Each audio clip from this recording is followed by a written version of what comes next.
ज्ञान सागर में पुनः आपका हार्दिक स्वागत है। भगवान बुद्ध के उपदेशों की श्रृंखला में आज हम कुछ उपदेशों की चर्चा करेंगे। नंबर 1,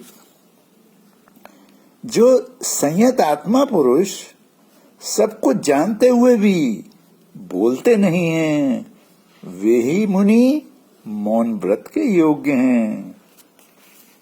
नंबर 2,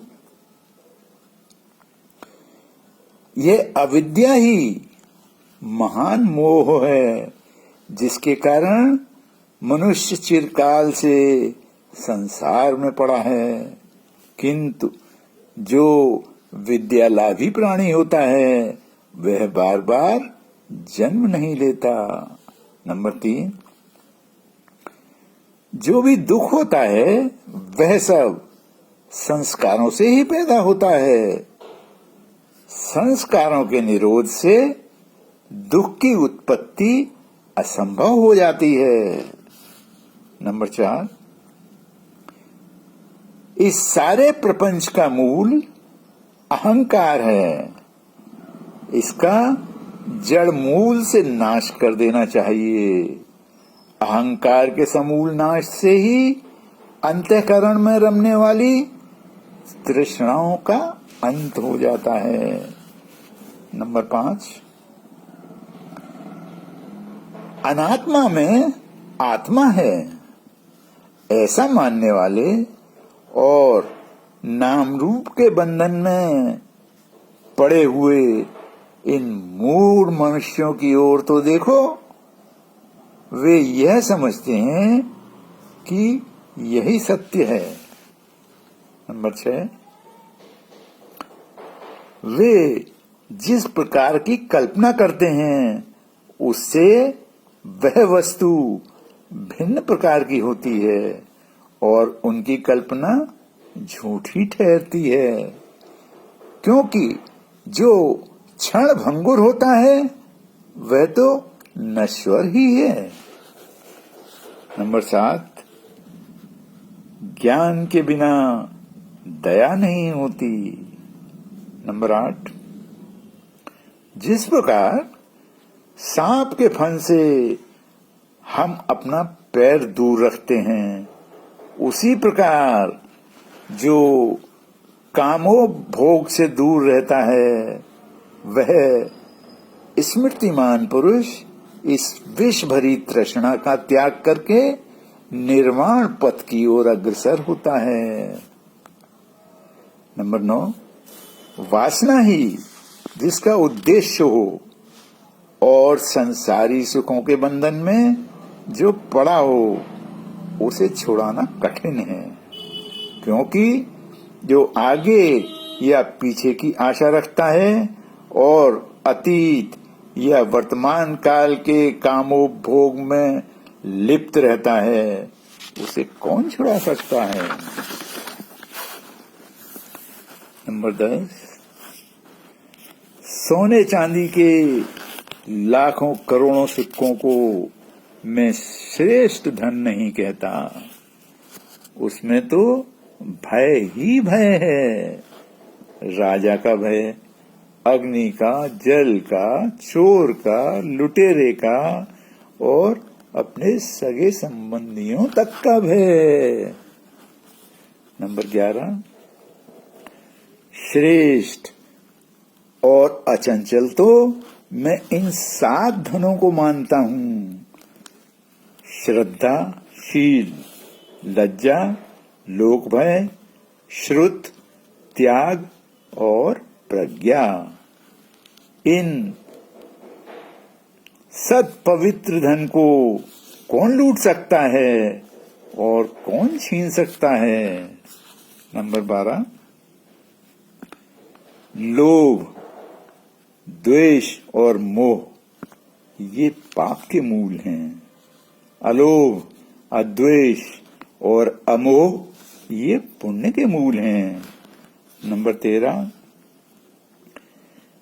ये जो चंद्र और सूर्य आकाश मंडल में प्रकाशित हो रहे हैं और ब्राह्मण जिन्हें नित्य स्तोत्रों के गान से रिझाते और पूजते हैं, उन चंद्र और सूर्य की ओर जाने का मार्ग क्या ये ब्राह्मण बता सकेंगे?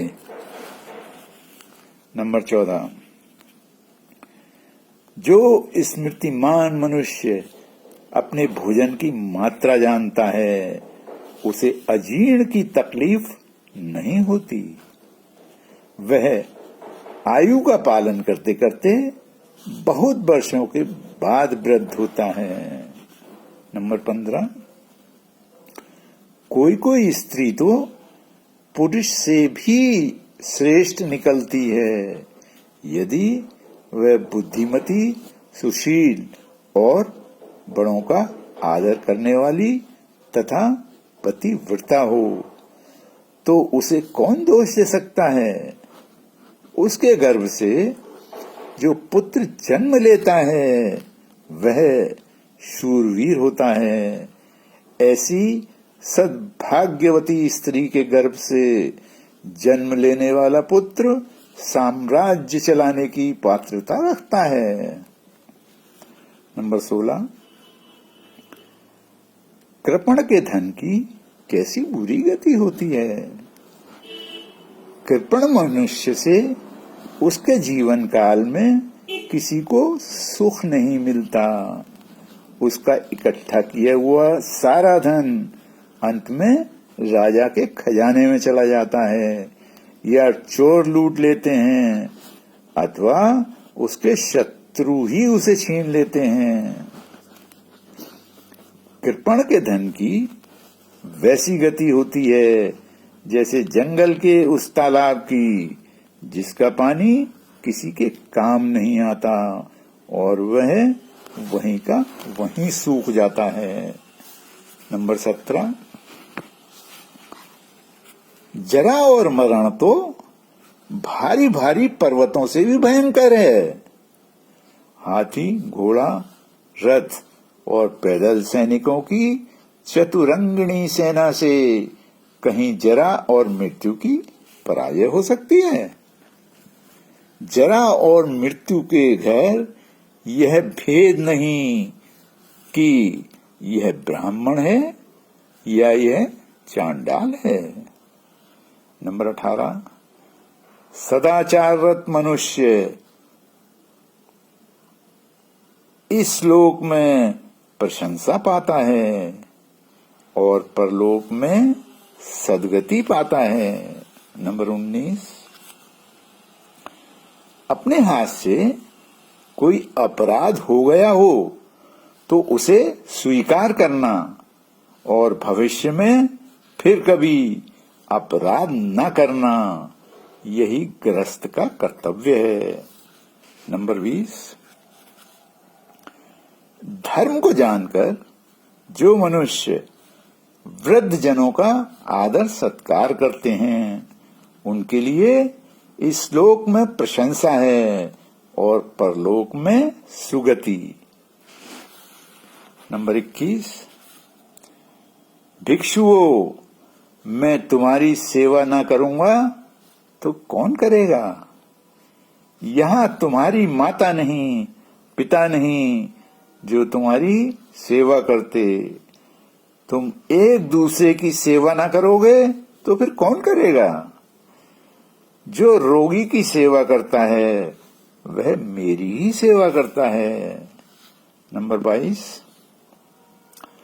लोभ के फंदे में फंसा हुआ मनुष्य हिंसा भी करता है, चोरी भी करता है, परस्त्री गमन भी करता है, झूठ भी बोलता है और दूसरों को भी वैसा ही करने के लिए प्रेरित करता है।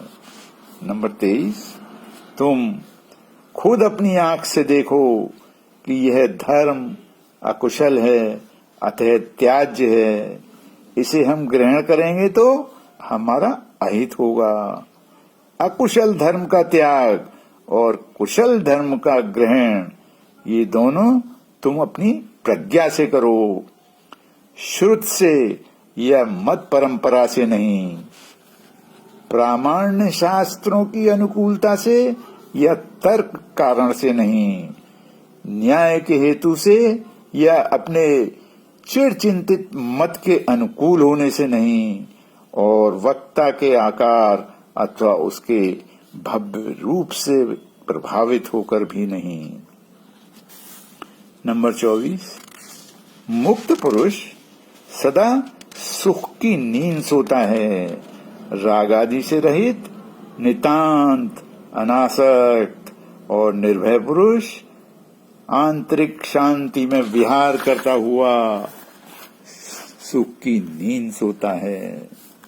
नंबर 25, कटु वाक्य को सुनकर हमें उसे मन में नहीं लाना चाहिए। अब मैं अपनी वाणी को विराम देता हूँ। धन्यवाद।